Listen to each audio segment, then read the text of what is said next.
Reciban todos un saludo.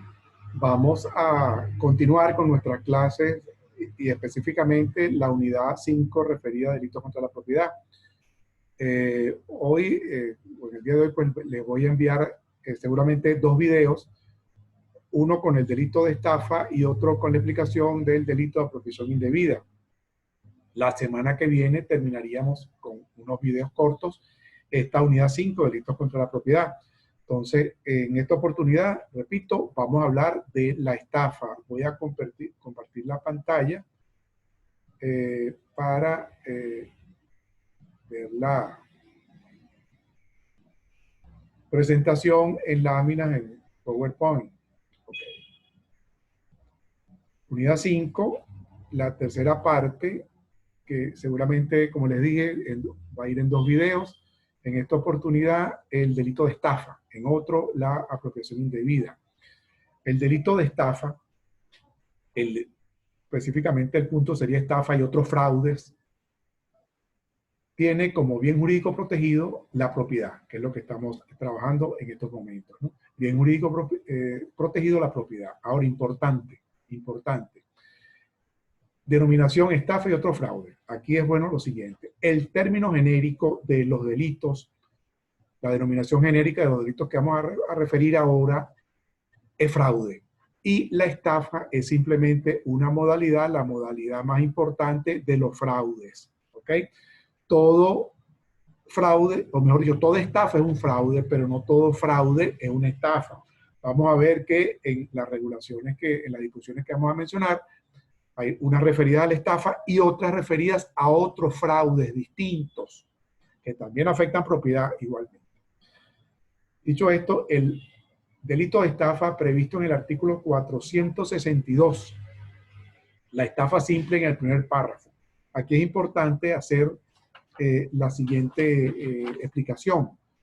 Voy a dejar de compartir pantalla para ratificar que, porque no me dudaba, ratificar que estoy grabando. Fíjense lo siguiente, importante. En los diferentes sistemas legislativos, al menos 3 modelos de regulación del delito de estafa. Un primer modelo que pudiéramos llamar modelo genérico, que simplemente utiliza una sola disposición, redacta un tipo penal de manera tan amplia, de manera tan o con gran capacidad de continente para que en ese tipo penal puedan encuadrar la mayor cantidad de conductas que el legislador considere estafa.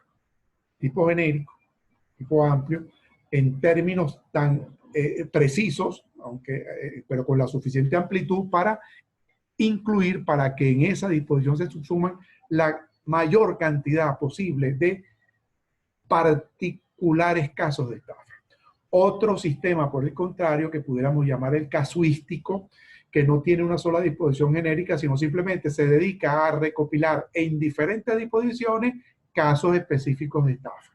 Por supuesto, de entrada, este sistema pues es muy insuficiente porque, por supuesto, cada día se van encontrando nuevas modalidades particulares de estafa pues que no estarían incluidas en ninguna de esas disposiciones. Entonces, por un lado tenemos el sistema genérico, una sola disposición amplia, muy precisa, en la cual el legislador pretende que encuadren la mayor cantidad de particulares casos de estafa, y otro sistema, el sistema casuístico, que se elabora incluyendo caso por caso.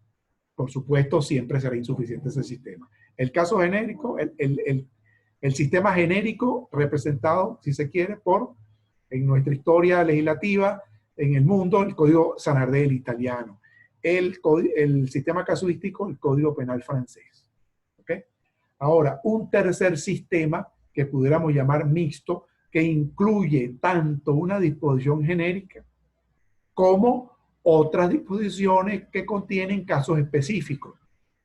Lo que se hace normalmente es repetir, pero quizá nunca pecará de insuficiente. Puede pecar de otras cosas, pero no de insuficiente. Puede pecar, por ejemplo, de repetición de tipificación doble o triple de la misma conducta. Ese es el vicio que puede tener. El sistema venezolano precisamente es ese sistema mixto. Tenemos por una parte en el artículo 462 una disposición genérica muy bien redactada, copiada del Código Sanardelli, un tipo penal modelo en cuanto a su redacción, en el cual toda conducta que encuadre ahí, que pueda subsumirse ahí, pues eso lo vamos a llamar estafa. Sin embargo, a partir del año 1964, con la reforma del 64, en el Código Penal se incluyó el artículo siguiente, el 463, con casos específicos de estafa. ¿Ok?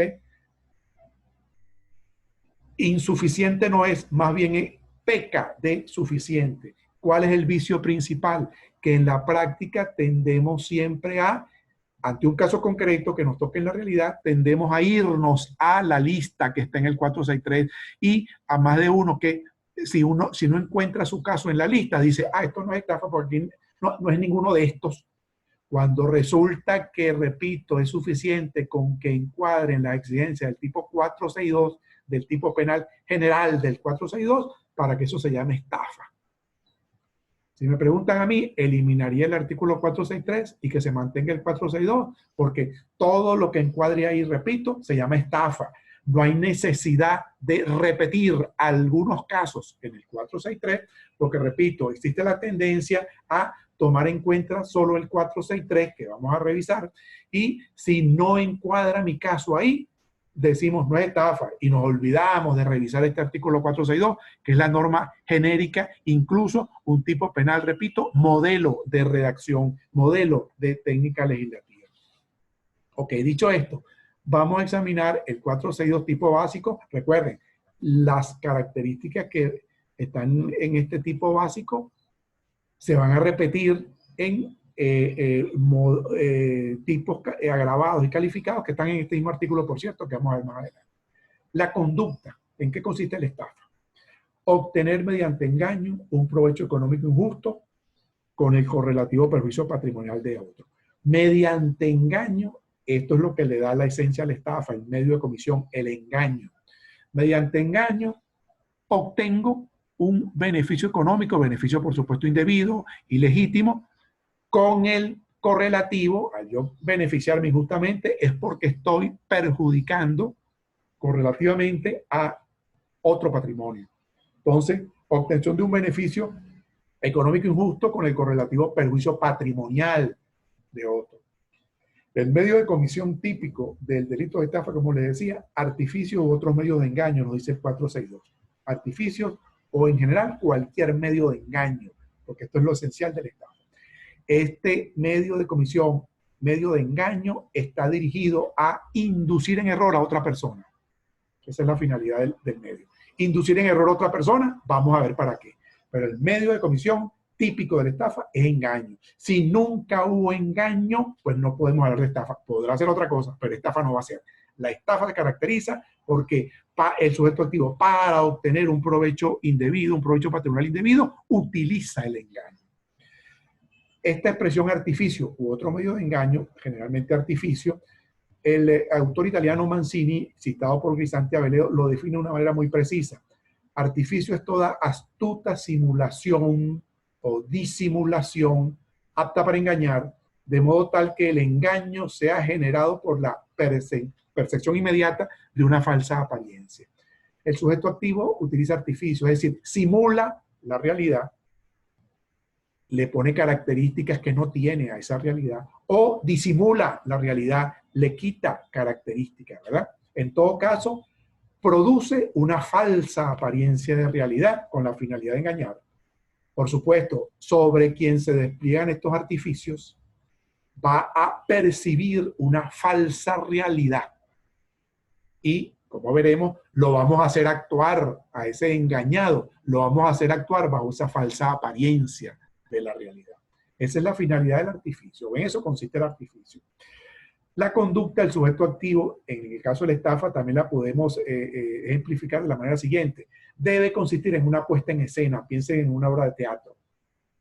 El sujeto activo, con sus artificios, crea un teatro, crea una falsa apariencia. Por supuesto, dependiendo de lo más o menos complejo de la estafa, será más o menos compleja esa puesta en escena. A veces es muy sencilla, a veces es sumamente elaborada, sumamente sofisticada. Aquí fue muy famoso de tantas estafas que ha habido. Pues hace muchísimos años el caso de un jeque, una persona que se hizo pasar por un jeque árabe y engañó a un gentío.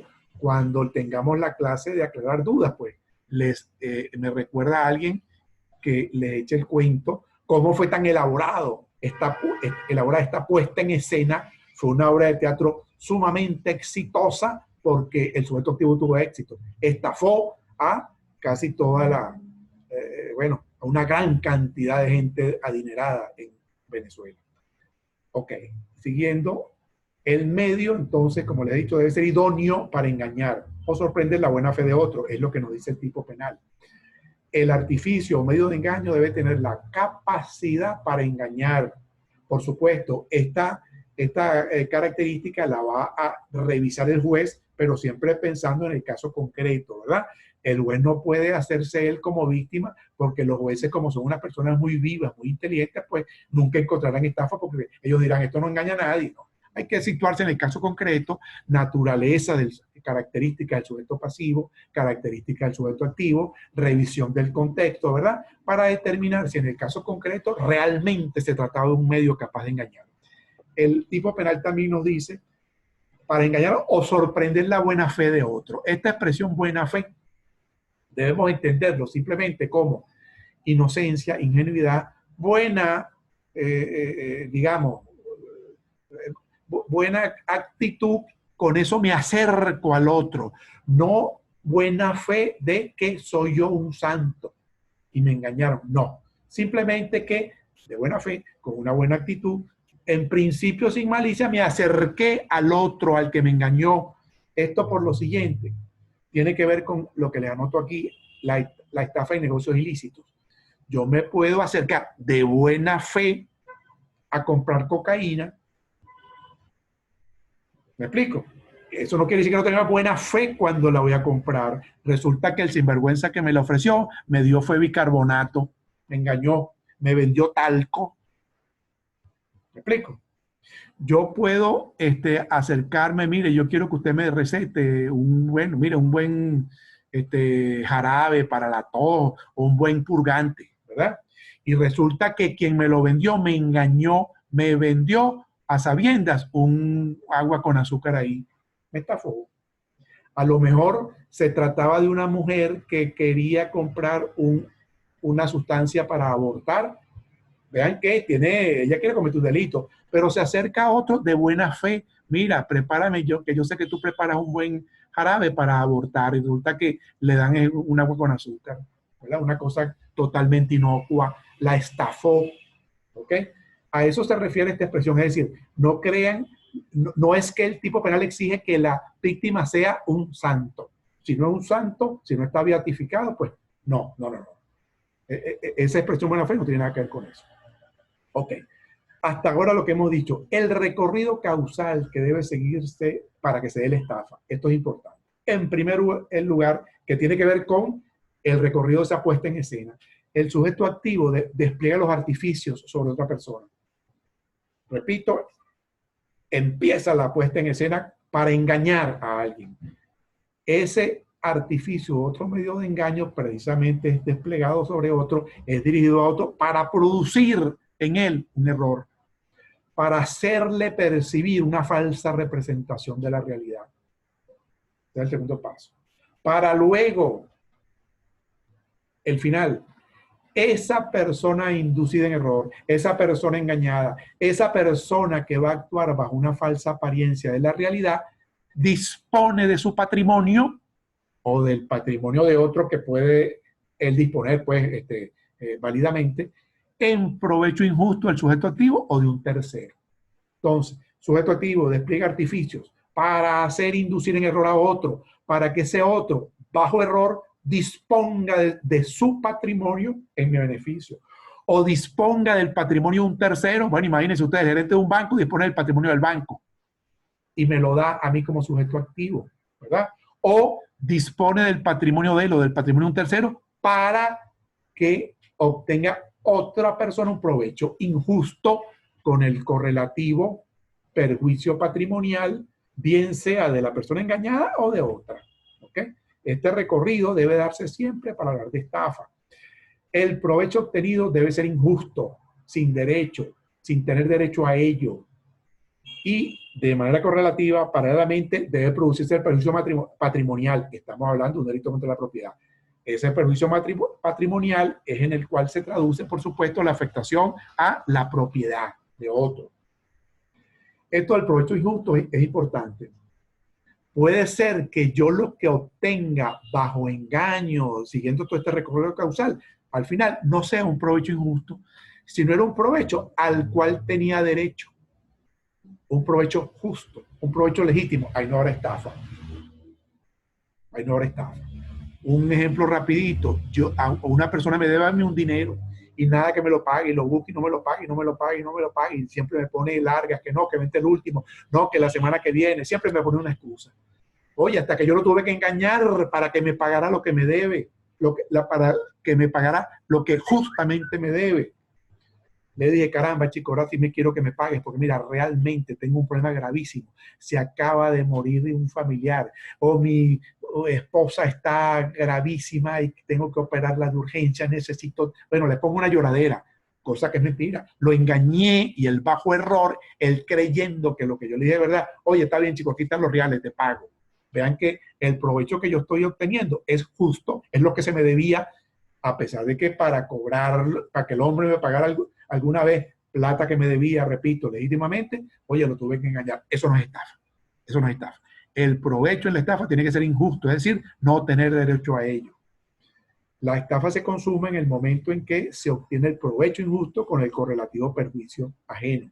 Admite solo tentativa y no admite frustración. El sujeto activo en el delito de estafa puede ser cualquier persona.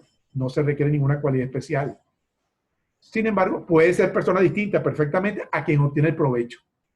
El que obtenga el provecho, no siendo el sujeto activo, el que obtenga el provecho tiene conocimiento de que le va a llegar un dinero, una propiedad, un patrimonio, pues injustamente, conociendo eso, simplemente será partícipe, cooperador inmediato, cómplice, algo así, ¿no? Que ayuda al autor, que es el que desplegó los artificios, todas estas cosas. El sujeto pasivo también indiferente, no se exige ninguna cualidad especial para ser sujeto pasivo. Puede ser perfectamente una persona distinta, el engañado, y una persona distinta, el sujeto pasivo. Piensen simplemente en la persona natural que es engañada para que disponga del patrimonio de la persona jurídica a la cual representa. Vean que ahí el engañado es una persona distinta al sujeto pasivo. El sujeto pasivo, recuerden, titular del bien jurídico protegido, en este caso, titular del bien jurídico propiedad que se ve afectado. Aquí quiero hacer una coletillita, cuando pongo aquí cualquiera, cuando pongo aquí indiferente, algo añadí más, porque recuerdo en algunos exámenes que se limitaron a copiar la lámina correspondiente, entonces me ponían, no sé, en cualquier artículo, sujeto pasivo, indiferente, más nada. De lo mejor es que eso es indiferente. Eso está mal, lo que es eso indiferente. Sujeto activo, indiferente. ¿Qué es eso? Si me ponen indiferente, indiferente, ¿qué significa? Indiferente, porque cualquier persona puede ser sujeto activo o sujeto pasivo. No se requiere ninguna cualidad. Esa es la explicación. Pero no poner simplemente sujeto activo, indiferente. Sujeto pasivo, indiferente. Eso no me dice nada. Lo que hicieron fue copiar una lámina. ¿Ok? Recuerden eso para el próximo examen. Objeto material del delito de estafa, es decir, persona o cosa sobre la cual recae la conducta sancionada. En cuanto a persona, mire, la persona engañada, parte de la conducta sancionada, lo que tiene que ver con el engaño, recae sobre una persona. Y en cuanto a la propiedad afectada, el objeto material, las cosas muebles o inmuebles que conforman el patrimonio afectado, o a la vez que conforman el provecho injusto. ¿Ok? Se trata de un delito doloso, por supuesto. El sujeto activo debe actuar con pleno conocimiento de todos los elementos del tipo objetivo. Conocer que, diré, su conducta engañar a otro para que ese otro disponga de su patrimonio en beneficio propio o de un tercero, beneficio injusto. el delito de estafa está sancionado con prisión de 1 a 5 años. En el mismo artículo 462 tenemos unas figuras agravadas, dependiendo o de la naturaleza del sujeto pasivo o las características del engaño. En primer lugar, dice el 462, la pena será de 2 a 6 años si la estafa se comete en detrimento, dice textualmente, de una administración pública, de una entidad autónoma que tenga interés del Estado, yo aquí resumo, una institución pública, o de un instituto de asistencia social, sea público o privado.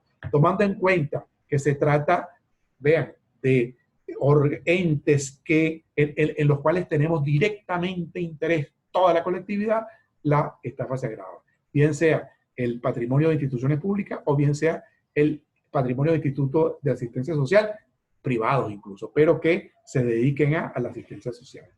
Y en segundo término también se agrava la estafa cuando el engaño consiste en infundir un temor de un peligro imaginario. Al final infundir temor, pero bajo error, la persona creyendo que, o creyendo una falsa apariencia en la realidad, se asustó, creyendo que un peligro imaginario o que debía cumplir una orden de la autoridad. Mire, no sé, me apodero de algunos, me apodero, no recibo, la persona me entrega bajo error algo de su patrimonio bajo la creencia de que, bueno, mire, le hago creer que puede sufrir un grave daño si no me entrega. No se trata de una extorsión, porque no constriño, sino engaño. La persona bajo engaño dispone de su patrimonio. O le engaño diciendo, mire, caramba, en esta época de pandemia, la autoridad ha decidido que cada familia tiene que entregar, no sé, 5 paquetes de harina pan, pues, para las personas más perjudicadas, y tal. La persona bajo engaño, bajo esa falsa creencia que debe cumplir una orden de la autoridad, dispone de su patrimonio. En esos casos, la estafa se agrava, la prisión es de 2 a 6 años. En cualquiera de los dos casos, tanto la simple como esta agravada puede a su vez tener otro aumento de pena. Se habla aquí de estafas calificadas, dependiendo del medio de engaño utilizado, que hace más idónea la conducta, más idónea para engañar. Si se utiliza como medio de engaño un documento público falsificado o alterado, vista la creencia que todos tenemos y la autoridad, la credibilidad que debe tener un documento público, pero lo usamos para engañar, porque usamos un documento público falsificado, o usamos un cheque que también como título, digamos, título de valor, título de cambio, también es necesario que tenga credibilidad, porque hoy en día no usamos tanto los cheques, ¿verdad? Pero emitimos un cheque sin provisión de fondo, es decir, engañamos valiéndonos de la creencia natural que se tiene sobre algunos de estos documentos, pues la estafa, bien sea la simple o la agravada, sufrirá un aumento de pena de 1/6 a 1/3 de la pena correspondiente, repito, sea la simple o sea la agravada. Llegamos hacia el artículo 463, el famoso artículo 463, donde les he dicho que se incluyen, a partir del año 1974, casos específicos de estafa. La idea del legislador con este 463 era simplemente, nos puso que 8 numerales, lo que él considera casos específicos de estafa. ¿Qué pasa? Primero, según la explicación que le di antes, todos los casos de estafa no están ahí. ¿Ok? Por eso sería un error limitarnos al 463, porque repito, la gran mayoría de los casos que están sucediendo ahorita de estafa no están ahí. Pero sí están en el 462, que el que vimos, ese es el tipo genérico. Basta que encuadre ahí para que la estafa se califique, o el hecho se califique como estafa. En este 463, repito, el legislador se limitó a poner casos específicos. Incluso hasta lo hizo mal, porque hay algunos casos que están aquí que realmente no son estafas, son otros fraudes. Fíjense. En estos casos específicos, simplemente el legislador, repito, casos específicos y hizo énfasis en algún medio de engaño particular o en el tipo de perjuicio patrimonial. Miren, por ejemplo, el numeral 1, usando de mandato falso, nombre supuesto o calidad simulada. Eso es simple y llanamente una estafa. Lo que pasa es que aquí en el numeral 1 nos hace el señalamiento de uno de muchísimos medios de engaño. En este caso, la persona engañó a otro haciéndole ver que tenía una representación de otro que era falsa. Mire, yo soy el apoderado de fulanito, cosa que era falsa. O yo me llamo fulano de tal, un nombre supuesto para engañar. O una calidad simulada, yo soy médico, yo soy jeque, ese ejemplo que vamos a ver en la clase del lunes. Simplemente, repito, medio engaño, o sea, no añade más al 462. Y así todos los demás, salvo, fíjense, por ejemplo, el 4A, el numeral cuarto, que tiene dos literales, el 4 literal A no es una estafa. ¿Cómo dice? Enajenando un inmueble o derecho real ya vendido a otras personas, siempre que concurra alguna de las siguientes circunstancias. El A, que por consecuencia del registro de la segunda enajenación fuera legalmente imposible registrar la primera. Primero le vendí a una persona por documento privado un inmueble. Después le vendo a otra, pero a esa otra que le vendí por segunda vez sí se registró. Recuerden que en materia de inmuebles es necesaria la publicidad registral para que la venta tenga efecto ante tercero. Esa venta es válida al segundo, ¿verdad? ¿Qué pasa? Cuando el primero que se quedó dormido fue a registrar, no pudo registrar porque ya la segunda venta que hice había sido primeramente registrada. Vean que cuando yo le vendí por documento privado al primer señor, vamos a decir así, yo no lo estoy engañando. Yo puedo perfectamente vender por documento privado. Entre las partes tiene validez, ¿ok? Lo que no va a tener efectos ante terceros mientras no se registre en la oficina de registro público, ¿verdad? Yo no lo estoy engañando. Lo defraudo no es estafa, es otro tipo de fraude. Lo defraudo cuando con posterioridad vuelvo a vender a otro y a ese otro sí se registra la venta, tiene efectos ante todo el mundo. Cuando este señor a quien primero le vendí fue a registrar su venta, pues, o su compra-venta, pues se encontró que en el registro, no, mire, usted viene aquí a registrar una venta que le hizo Pedrito, o mejor dicho, que le hizo Freddy Díaz, y resulta que ya eso no es de Freddy Díaz, eso es de Pedrito. Freddy Díaz le vendió a Pedrito hace tiempo y aquí está el registro. Entonces, defraudo yo a este señor, pero no lo engañé cuando le vendí. Pues la afectación patrimonial viene después. Por supuesto, él tendrá acciones, todas estas cosas, ¿no? Pero ese caso realmente no es estafa y está aquí. El 4B es simplemente a su vez repetición del tercero, que es el numeral 3, es vender la cosa ajena. Vender la cosa ajena. ¿El engaño en qué consistió? Para ubicarlo también en el 462, en el tipo genérico. Vendí a otro un inmueble haciéndole creer que yo era el dueño. Vendí lo que no era mío, eso es muy común. Eso cabe en el 462, pero también cabe en el numeral 3 del 463, enajenando, grabando, arrendando como propio algún inmueble a sabiendas de que es ajeno. Y en el 4B, no siendo posible legalmente el registro de la segunda enajenación por estar registrada la primera. Aquí es al revés. La primera venta sí se registró, perfecto. Pero después volvió a vendérselo a otro. Ese otro, por supuesto, al yo registrar la primera, por supuesto, y al haber vendido la primera vez, ya yo no soy dueño. Sin embargo, ya yo no siendo dueño, me fui y le vendí a otro. Por supuesto, estoy vendiendo lo que no es mío. Ese otro, cuando fue al registro, se dio cuenta, no, mire, señor, usted lo estafaron. A usted le vendí, quien le vendió no era el dueño. Vendió la cosa ajena, cabe en el numeral 3 y también cabe en el 462, por supuesto, ¿no? Y el numeral 7 tampoco es estafa, sino es otro tipo de fraude. Incluso no necesariamente ahí hay perjuicio patrimonial, es otro tipo de fraude. Un fraude, digamos, a título de peligro, que es lo que se denomina circunvención de incapaces. Abuso de la necesidad en un momento dado de un incapaz, de la pasión o inexperiencia de un incapaz, sea menor, o un entredicho, un habilitado, para hacerle suscribir una obligación.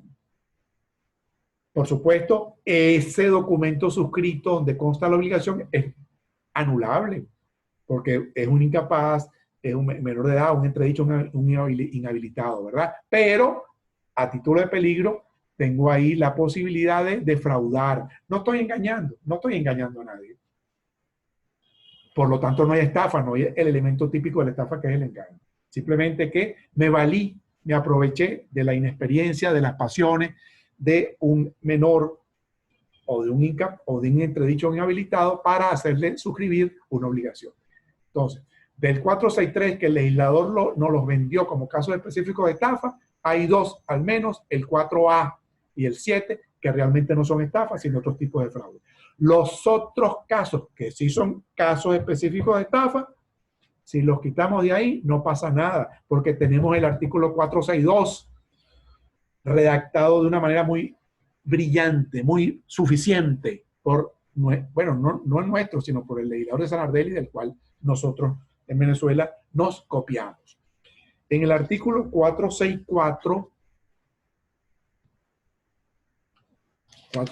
aquí me faltó anotar, 464, otros fraudes. Sí están, siempre han estado otras modalidades de fraude distintas a la estafa, ¿ok? Van a ver que tienen penas distintas, cada caso tiene una pena distinta, generalmente más leve que la estafa, es otro tipo de fraude. Okay. Sin embargo, el legislador, para mantener siempre su buen récord de errores, aquí también incluyó casos que son realmente estafas. Vamos a ver.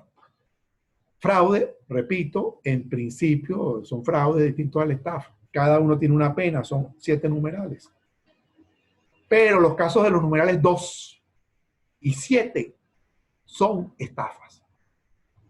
Por ejemplo, el 2, prisión de 1 a 4 años a quien defraudare a otro, promoviendo una sociedad por acciones en que se hagan afirmaciones falsas sobre el capital de la compañía o se oculten fraudulentamente hechos relativos a ella.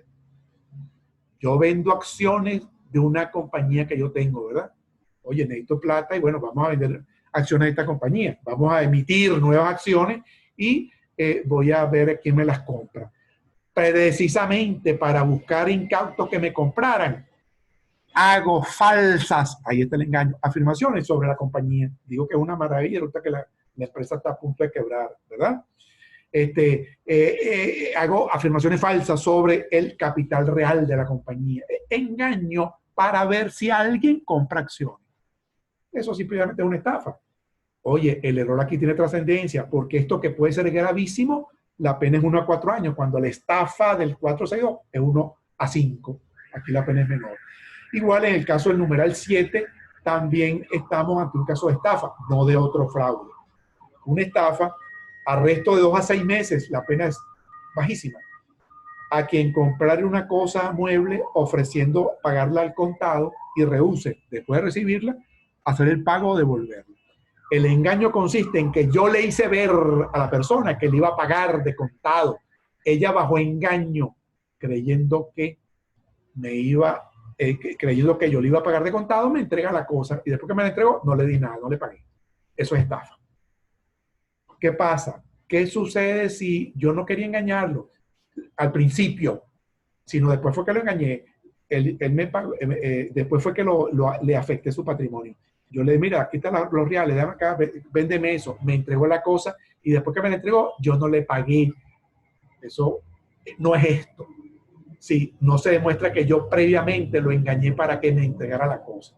Si simplemente después que me entrega la cosa, sin engaño previo, repito, no me niego a pagar, no le pago, bueno, es el incumplimiento de una obligación civil, una obligación mercantil, depende pues de la naturaleza si somos comerciantes, que no tiene nada que ver con la cuestión penal. Entonces, recapitulando, en el 464 los numerales 2 y 7 no son fraudes o no son otros fraudes, sino son realmente estafas, ¿ok? Además de esos casos específicos que son muy sencillos, esos casos específicos de otros fraudes, deben ustedes anotar ahí en su código que el numeral 5 que sigue apareciendo, fue derogado por la Ley Orgánica de Salvaguardia del Patrimonio Público, emitida en el año 82 y que entró en vigencia en abril del 83. Anoten ahí. Fue derogado en esa oportunidad. Incluso ha pasado tanto tiempo, bueno, 83, 37 años. Tanto que la ley de salvaguardia a su vez ya fue derogada también en el 2003 por la primera ley contra la corrupción. ¿Ok? como veremos en su oportunidad. En todo caso, anoten ahí, numeral 5 de este 464, derogado por la Ley Orgánica de Salvaguardia del Patrimonio Público. Vamos a ver que ahí hay un delito en la Ley contra la Corrupción, que es la que ha sustituido pues, a la Ley de Salvaguarda, hay un delito que sustituye a esto. ¿Okay? Esto sería entonces lo que tengo que decirles sobre la estafa. Revisen estas láminas, esta conferencia, para que en la clase del lunes pues veamos algunos casos concretos, ¿no? Ok, voy a parar aquí para finalizar este video y de inmediato comienzo a grabar el otro con las modalidades de apropiación indebida. Ok, nos vemos ahora.